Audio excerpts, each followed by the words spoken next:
Glórias a Deus.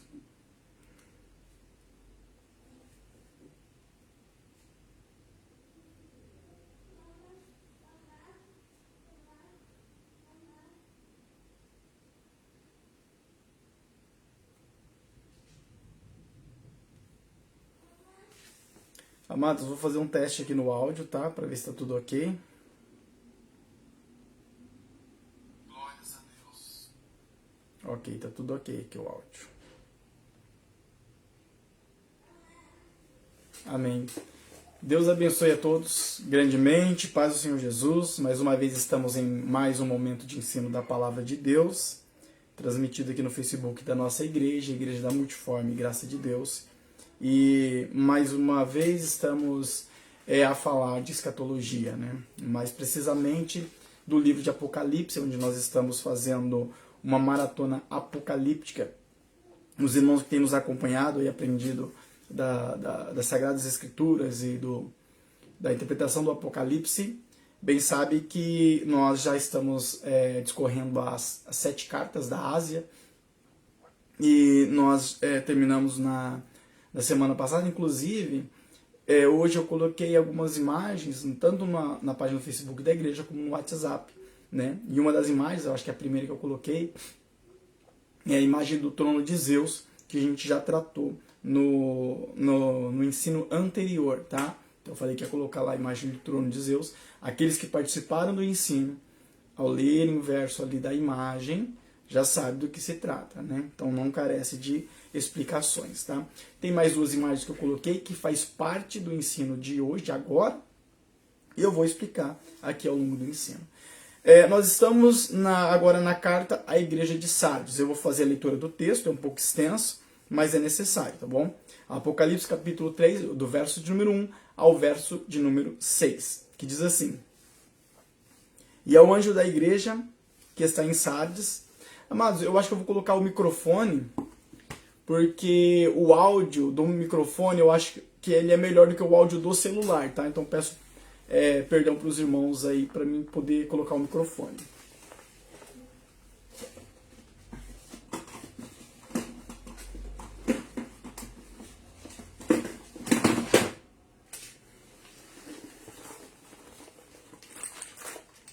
Deixa eu adicionar o microfone externo aqui, eu acabei me esquecendo de colocar, mas eu acho que o microfone externo ele vai ser bem mais viável, né?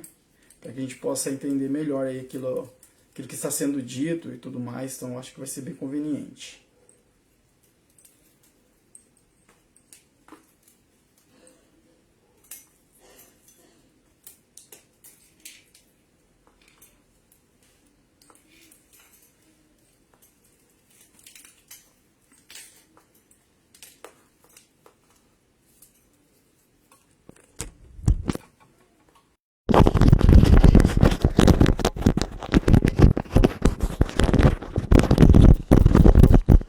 Os irmãos me dêem um toque se o áudio tá bom, fazendo favor, tá? Os irmãos que estiverem aí nos acompanhando já.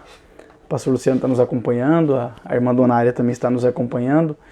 Se o áudio estiver bom, dá um ok, amados, fazendo um favor, amém? Dá um ok pra gente, para poder nos auxiliar. Vamos estar fazendo então a leitura do texto, tá? Como eu disse, Apocalipse, capítulo de número 3 e o verso de número 1, que diz assim, ó: E o anjo da igreja que está em Sardes escreve: Isto diz que tem os 7 Espíritos de Deus e as 7 estrelas. Conheço as tuas obras, que tens nome de que vives e estás morto. A irmã deu um ok ali. Obrigado, irmã. Sê vigilante e confirma o restante que estavam para morrer, porque não achei as tuas obras perfeitas diante de Deus. Lembra-te, pois, do que tens recebido e ouvido, e guarda-o e te arrepende. Se não vigiares, virei sobre ti como um ladrão, e não saberás a hora que sobre ti virei. Mas também tens em Sardes algumas poucas pessoas que não contaminaram suas vestes, e comigo andarão de branco, porquanto são dignas disso. O que vencer será vestido de vestes brancas, e de maneira nenhuma riscaria o seu nome do livro da vida, e confessaria o seu nome diante do meu Pai, diante dos anjos. Quem tem ouvidos, ouça o que o Espírito diz às igrejas. Então essa é a carta à igreja de Sardes, que vai aqui do verso de número 1 ao verso de número 6 de Apocalipse capítulo 3. Então o verso de número 1 inicia: e ao anjo da igreja que está em Sardes escreve, isso diz o que tem os 7 Espíritos de Deus e as 7 estrelas. Conheço as tuas obras, que tens nome de que vives e estás morto. O que o texto quer dizer? Né? Ao anjo da igreja que está em Sardes escreve, isso diz o que tem os 7 Espíritos de Deus. Aqui começa novamente o padrão de todas as cartas. O padrão de todas as cartas é uma apresentação daquele que está escrevendo ela, né? Que seria Jesus. Lógico que o punho não é de Cristo, mas seria Jesus, tá? Que seria o autor da carta. E aí também a gente sabe que também tem um padrão ali no final da carta, que é o galardão, né, a recompensa para cada igreja, que a recompensa é a mesma coisa, só que é descrita de maneira diferente, para que cada igreja entenda dentro do seu contexto, tá? E aqui no início ele já inicia, já que no início ele já se apresenta, quem ele é, o próprio Jesus. E ele diz, aquele que tem os 7 Espíritos de Deus. A palavra Espírito aqui, ela pode ser tanto com letra maiúscula, denotando o Espírito Santo, como com letra minúscula, né? No entendimento de alguns tradutores, né, escatológicos. Se for com letra maiúscula, é óbvio que se refere à perfeição e totalidade do Espírito Santo. Não que existam 7 Espíritos Santos diante de Deus. O 7, como eu já disse anteriormente, ele tem um simbolismo de perfeição e totalidade. Então, quando se fala 7 aqui no Apocalipse, está falando de perfeição ou totalidade, tá? Ou perfeição e totalidade. Então, se for referente ao Espírito Santo, está se referindo à perfeição, né? A totalidade do Espírito Santo.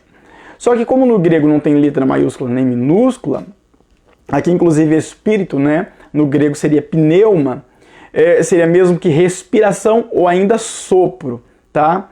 Então, Espírito Santo poderia se referir, ou aliás, Espírito, 7 Espíritos, poderia estar se referindo a espírito humano.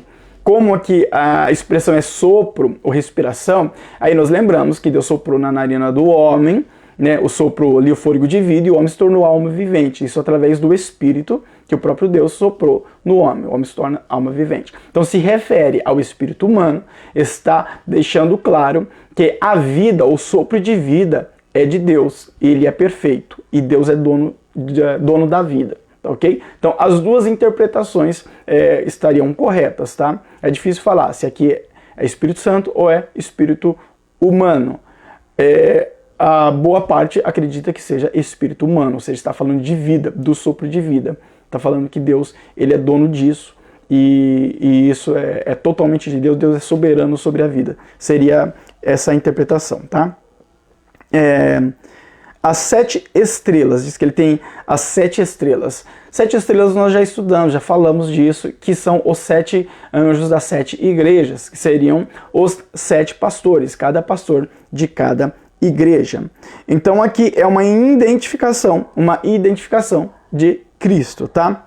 Então Jesus está se identificando à igreja de Sardes, assim como ele se identificou às demais igrejas.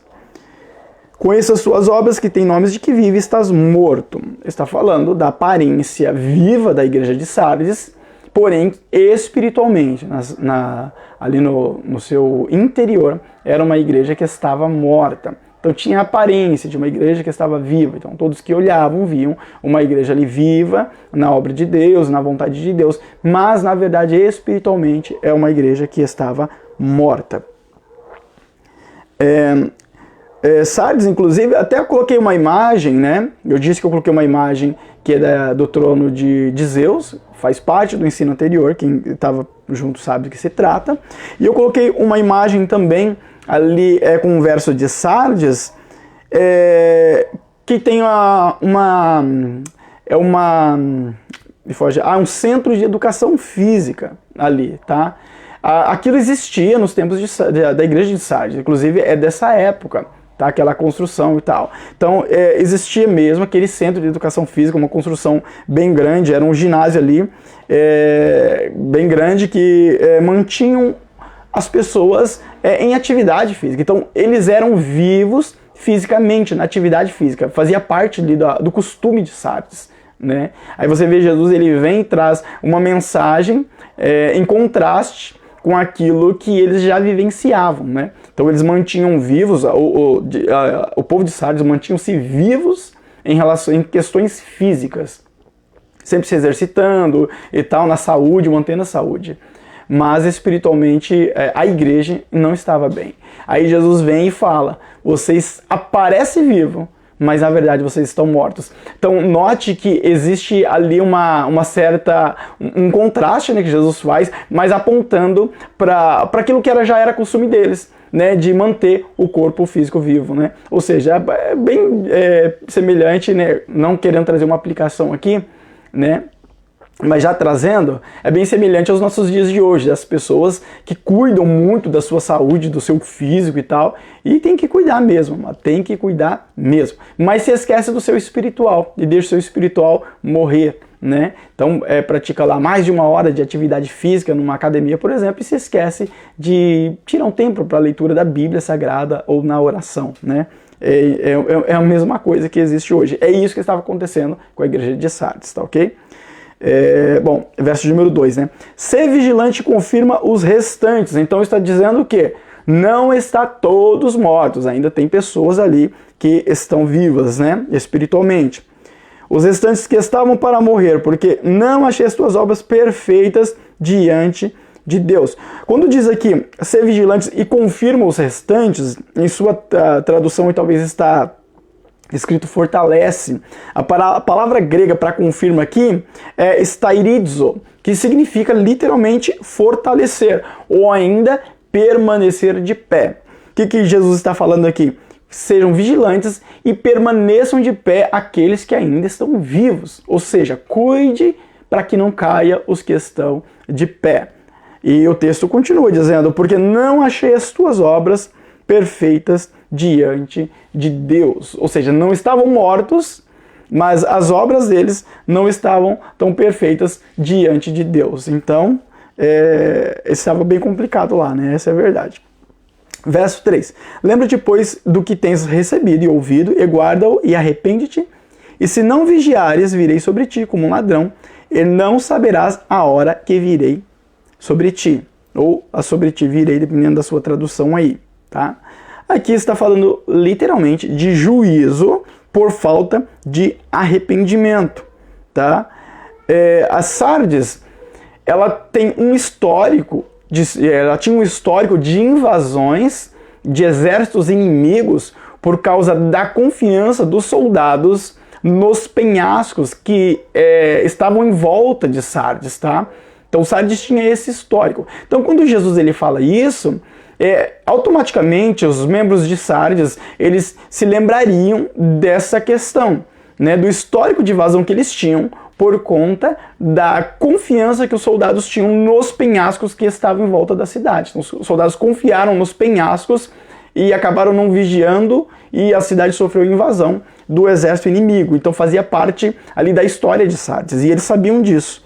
Aí Jesus vem e cita aqui essa frase, né, este verso.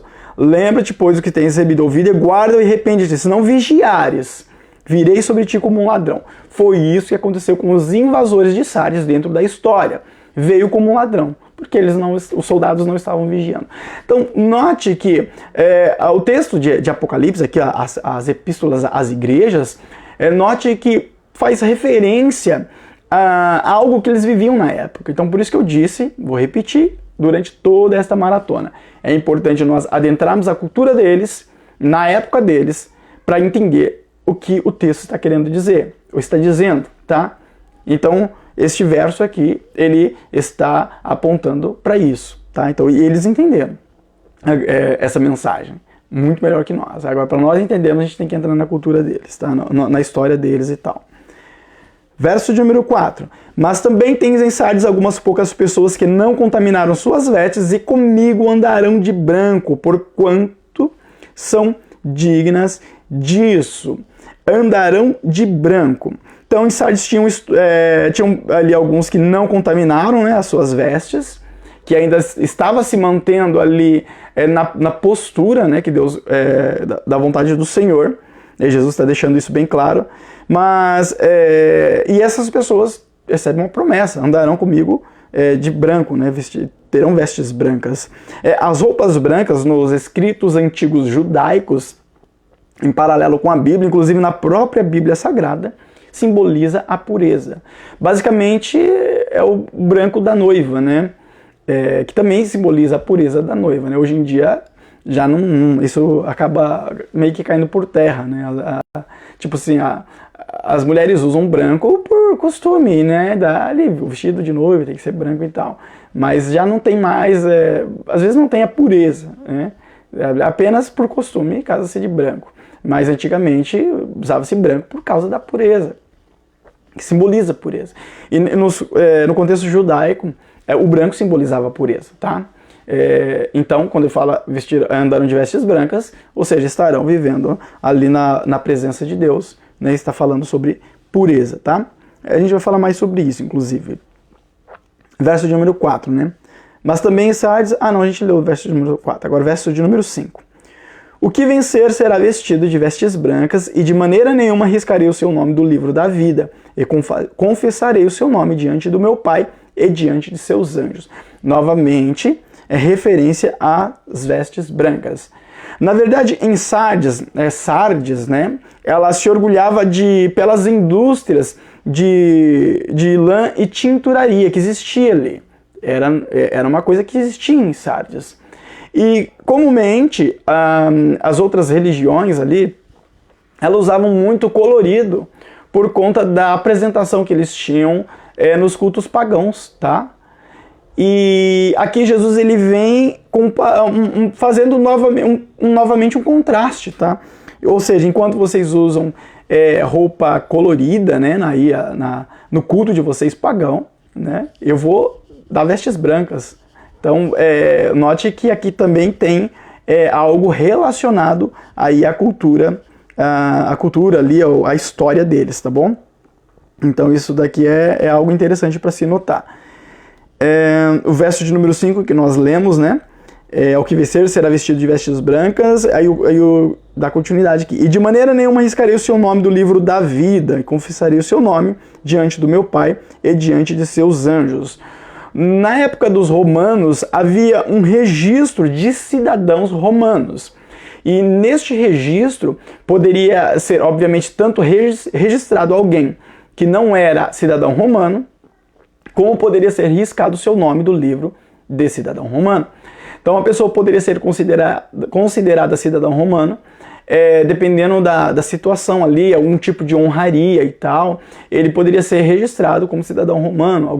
Um soldado que, por exemplo, que vai para uma guerra e conquistava algo, ele poderia ter o direito de ser registrado como cidadão romano e várias outras questões. Quando alguém cometia algo ali, um delito, dependendo daquilo que era cometido, ele poderia ser riscado do livro, ali do registro, como cidadão romano, tá? Então, isso era um costume da época. Quando Jesus ele fala aqui sobre riscaria o seu nome do livro da vida, né, e confessaria o seu nome diante do meu Pai, os de Sardes logo iriam relacionar com essa prática ali dos romanos. O nome poderia ser inserido, como também poderia ser riscado, tá? É disso que Jesus está falando, e Sardes entendeu isso claramente. O verso de número 6, né? Quem tem ouvidos ouça o que o Espírito diz à igreja. Já falamos sobre isso. Aqui está sendo chamada uma atenção, ou seja, atenção por tudo aquilo que eu já acabei de dizer aqui nessa carta. Seria isso, nós já falamos o que significa isso, tá? Nos outros ensinos, né? Então aqui nós finalizamos a carta à igreja de Sardes. Agora nós vamos falar sobre a igreja de Filadélfia, tá? A igreja de Filadélfia, nós temos o verso do verso de número 7, vai até o verso de número 13. Então vamos fazer a leitura aqui. E ao anjo da igreja que está em Filadélfia escreve: Isso diz o que é santo e o que é verdadeiro, que tem a chave de Davi, e o que abre ninguém fecha, e fecha ninguém abre. Conheço as tuas obras, eis que diante de ti pus uma porta aberta e ninguém a pode fechar. Tendo pouca força, guardaste a minha palavra e não negaste o meu nome. Eis que eu farei aos da sinagoga de Satanás, aos que se dizem judeus e não são, mas mentem. Eis que eu farei que venham e adorem prostrados aos seus pés e saibam que eu te amo. Como guardaste a palavra da minha paciência, também eu te guardarei da hora da tentação, que há de vir sobre todo o mundo, para tentar os que habitam na terra. Eis que venho sem demora, guarda o que tens, para que ninguém tome a tua coroa. A que vencer, eu farei coluna no templo do meu Deus, e dele nunca sairá. E escreverei sobre ele o nome do meu Deus, e o nome da cidade do meu Deus, a nova Jerusalém, que desce do céu, do meu Deus, e também o meu novo nome. Quem tem ouvidos, ouça o que o Espírito diz às igrejas. Essa epístola a Filadélfia é uma das passagens mais utilizadas por pregadores em todas as igrejas, tá? De todas as epístolas, de todas as cartas, as 7 igrejas, essa é a mais utilizada. E infelizmente a mais, consequentemente, mais mal interpretada ou equivocadamente interpretada, tá? O verso inicial aqui, que é Apocalipse 3:7, ele inicia assim: e ao anjo da igreja que está em Filadélfia escreve, isso diz o que é santo, o que é verdadeiro, o que tem a chave de Davi, que abre ninguém fecha e fecha ninguém abre. Então, quando ele diz aqui, isso diz o que é santo, o que é verdadeiro, está referindo-se ao Senhor Jesus Cristo, tá? Novamente, o mesmo padrão para todas as cartas. Uma apresentação do remetente, que seria aqui no caso Jesus, tá ok? Amados, aqui nós lemos então o verso de número 7, que é o primeiro verso dessa carta, mas presta atenção agora no que eu vou dizer. Nós lemos o verso, mas nós trouxemos uma interpretação só da metade do verso, da parte A do verso. Presta atenção. Agora nós vamos pular para o verso de número 9. Por que nós vamos pular para o verso de número 9? Para que os amados entendam melhor a interpretação dos textos recorrentes nesta carta, tá? Então nós estamos no verso de número 7 e interpretamos apenas a parte A do verso. Vamos pular a parte B do verso de número 7, vamos pular o verso de número 8 e vamos direto para o verso de número 9. Vocês vão entender o porquê, tá? Mas eu já adianto, para nós melhor explicarmos, tá? E interpretarmos, tá ok? Ó, vamos pular para o verso de número 9. Eis que eu farei aos da sinagoga de Satanás, aos que se dizem judeus e não são, mas mantêm. Eis que eu farei que venham e adorem prostrado aos teus pés e saibam que eu te amo. Ou seja, existiam judeus na cidade e uma sinagoga para eles. E estes judeus não permitiam que judeus cristãos acessassem a sua sinagoga, tá? Então, quando diz que sinagoga de Satanás é uma referência à sinagoga dos judeus que existia ali, que estes judeus, eles eram contra o cristianismo e eles não permitiam que os judeus convertidos ao cristianismo entrassem à sua sinagoga, mesmo sendo judeus, só por ser cristãos, tá ok? É disso que o verso está falando. Agora vamos para a parte B do verso de número 7, nós fizemos só até a parte A, vamos para a parte B do verso de número 7 e depois a gente vai para o verso de número 8. Ó, parte B do verso de número 7. O que tem a chave de Davi, que abre e ninguém fecha, e fecha e ninguém abre. Agora o verso de número 8. Conheço as tuas obras, eis que diante de ti pus uma porta aberta, ninguém pode fechar, tendo pouca força, guardaste a minha palavra e não negaste o meu nome. Chave de Davi, a parte B do verso de número 7. Quando fala da chave, está falando chave de Davi, está fazendo uma referência ao reino de Davi, tá ok? Está dizendo o quê? Que Cristo ele tem o direito de admitir ou excluir pessoas de seu reino. Por isso ele faz uma referência a Davi, que era rei de Israel. Então quando fala de chave de Davi, eu tenho a chave de Davi, ele está dizendo, eu posso tanto colocar pessoas no meu reino, como eu posso excluir pessoas do meu reino. É isso que Jesus está falando, tá? Quando diz pus uma porta aberta, essa é uma referência em contraponto à sinagoga de Satanás do verso de número 9. Por quê? Porque as portas da sinagoga estavam fechadas para os cristãos judeus. Mas Jesus está dizendo, eu pus uma porta aberta para vocês. Ou seja, já que os judeus colocaram uma sinagoga, na sua sinagoga, uma porta fechada, fecharam a porta para vocês não acessarem, eu fiz o contrário. Eu coloquei uma porta aberta para vocês, tá? Então aqui os judeus eles estavam diante de um obstáculo para acessar a sinagoga, mas Cristo abriu uma porta para eles no seu reino. Então é uma mensagem linda, que maravilhosa. E eles tivessem interpretado de forma incorreta, né? Eis que a gente te pus uma porta aberta, né? Aí eu vou falar, Deus te colocou uma porta aberta para você, a porta do emprego, a porta da saúde. Amém, eu creio sim que Deus ele faz isso. Mas o versículo não está se referindo a isso, tá ok? É uma outra referência. Outra questão até sobre porta aberta é que todos os viajantes ali de Roma e de Esmirna, se eles quisessem acessar a Ásia Menor, eles teriam que obrigatoriamente passar por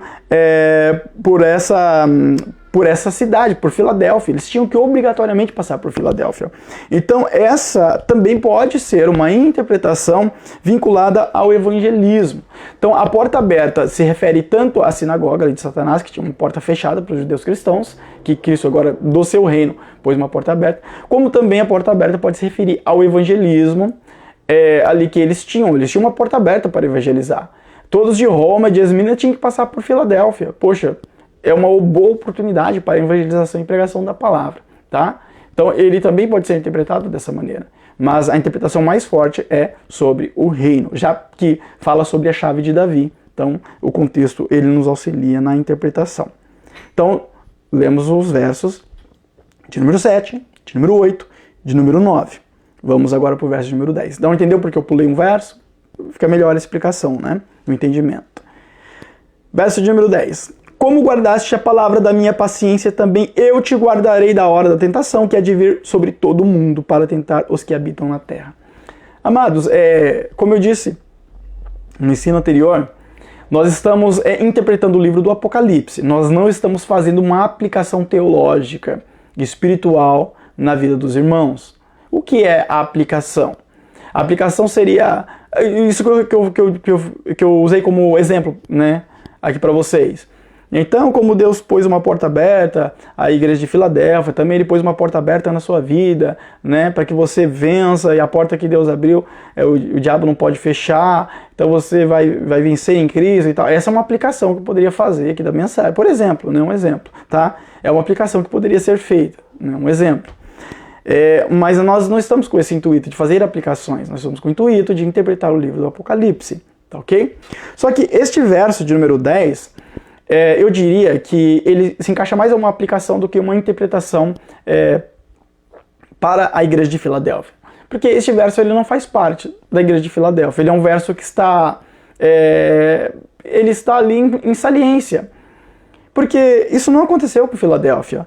O que diz o texto? Como guardaste a palavra da minha paciência, também eu te guardarei da hora da tentação que há de vir sobre todo mundo, para tentar os que habitam na terra. Isso nunca aconteceu enquanto existia a igreja de Filadélfia. Isso nunca aconteceu, tá?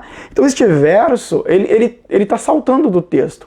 Ele não é para a igreja de Filadélfia em si, mas ele é para a igreja do Senhor no período da perseguição do anticristo, tá ok?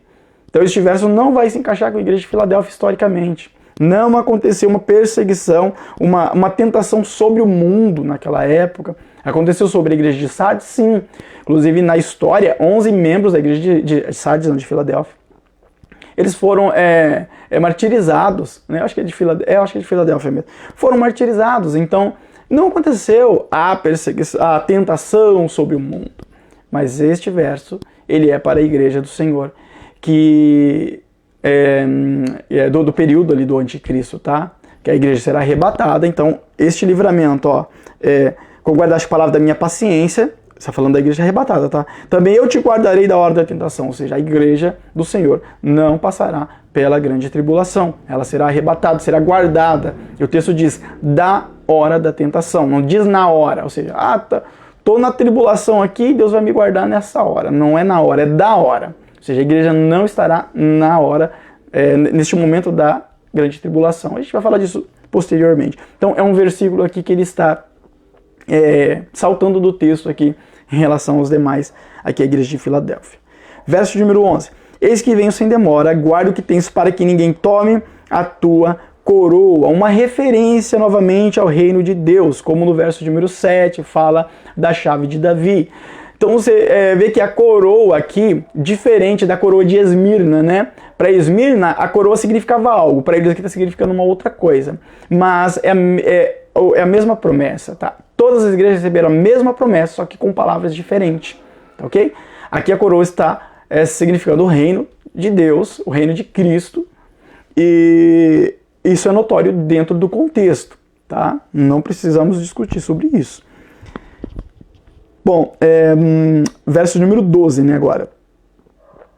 A quem vencer, eu farei coluna no templo do meu Deus, e dele nunca sairá, e escreverei sobre ele o nome do meu Deus, e o nome da cidade do meu Deus, a nova Jerusalém, que desce do céu, do meu Deus, e também meu novo nome. Apocalipse 3, verso de número 12. Eu pus uma imagem com este verso aqui em referência à igreja de Filadélfia. Eu pus no WhatsApp da igreja e pus no Facebook da igreja. Depois você pode ver lá. Você vai ver, hoje eu coloquei tanto ao trono de Zeus, referência ao ensino passado, coloquei o centro ali de educação física da igreja de Sardes, que nós já falamos, e eu coloquei uma outra imagem, são 3 imagens, tá? E essa outra imagem, ela é referente à igreja de Filadélfia. Nessa imagem você vai ver 2 colunas bem robustas ali, bem grandes, tá? Que ainda existe hoje ainda na cidade onde era Filadélfia, chamada Filadélfia.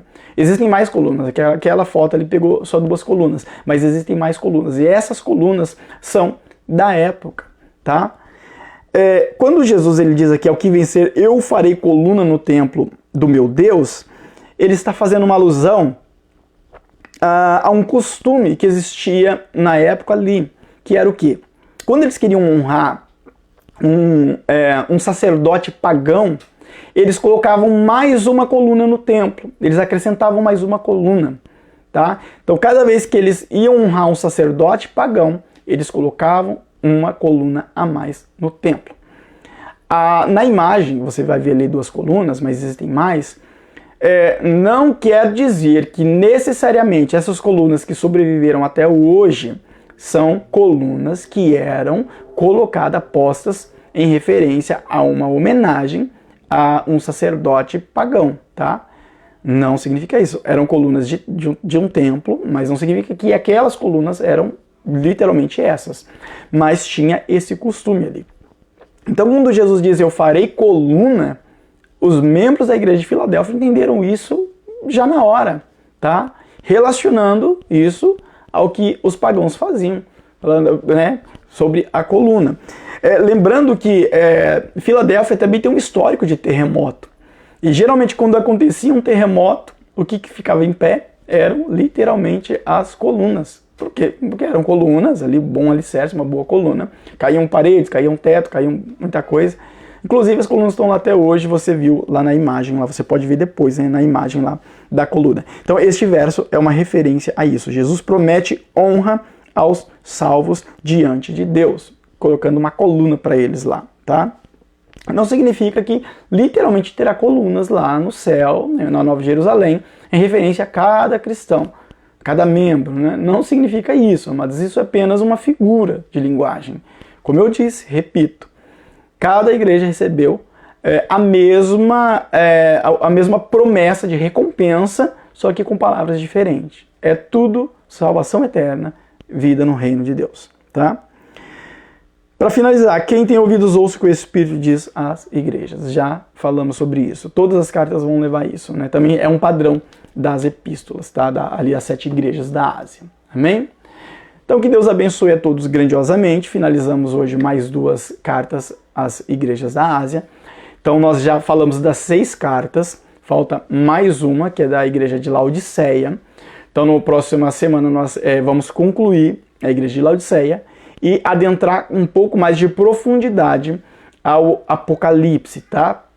E entender aquilo que o livro do Apocalipse ele está nos ensinando. Vamos interpretá-lo verso por verso. Existem versos, amados, que não há necessidade de grandes interpretações, que são versos que estão no sentido literal, tá? Então não há necessidade de ficarmos fuçando nele para interpretar, porque quem lê já sabe do que se trata. E quando isso ocorre, vocês notam aqui na nossa leitura, tá? Eu faço leitura do verso, eu interpreto aquilo que o verso não seria possível interpretá-lo apenas com uma leitura simples, mas o conteúdo do verso, que é fácil de interpretá-lo, não há necessidade de ficarmos batendo nele. Então, quem lê, os irmãos que estão lendo acompanhando, já vão entender do que se trata, tá ok? Mas a intenção é interpretar, como a gente tem feito, verso por verso, né, dentro de cada capítulo, para nós entendermos o livro do Apocalipse. O nosso objetivo é esse, compreendermos o livro do Apocalipse, interpretando verso por verso, capítulo por capítulo. Amém? Que Deus abençoe a todos grandiosamente. Vamos orar, agradecer a Deus nesse momento.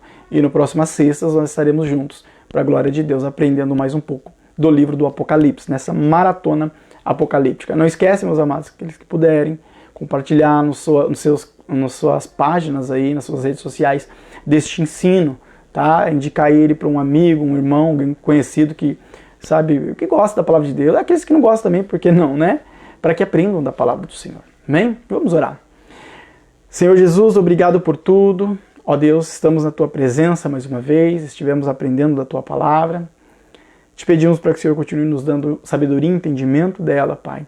Para que possamos guardar a palavra, Senhor, no nosso coração e nossa alma. Para que, como salmista, Senhor, não venhamos pecar contra Ti, Pai. Abençoe a cada família, cada lar, cada casa, cada pessoa, cada membro, Pai, de nossa igreja e de outra igreja também que estiver nos assistindo. Abençoe grandemente, Pai. Dê do Teu livramento de todo o mal, de toda a obra do adversário. Que o Teu nome sobre as nossas vidas venha novamente, mais uma vez, ser estabelecido e glorificado. Que a graça de nosso Senhor Salvador Jesus Cristo, o amor de nosso Deus, nosso eterno Pai, a comunhão e a consolação do Espírito Santo reine em cada coração e que todos juntos possamos dizer amém. Que Deus abençoe a todos grandemente, amados. Fica na paz em nome de Jesus.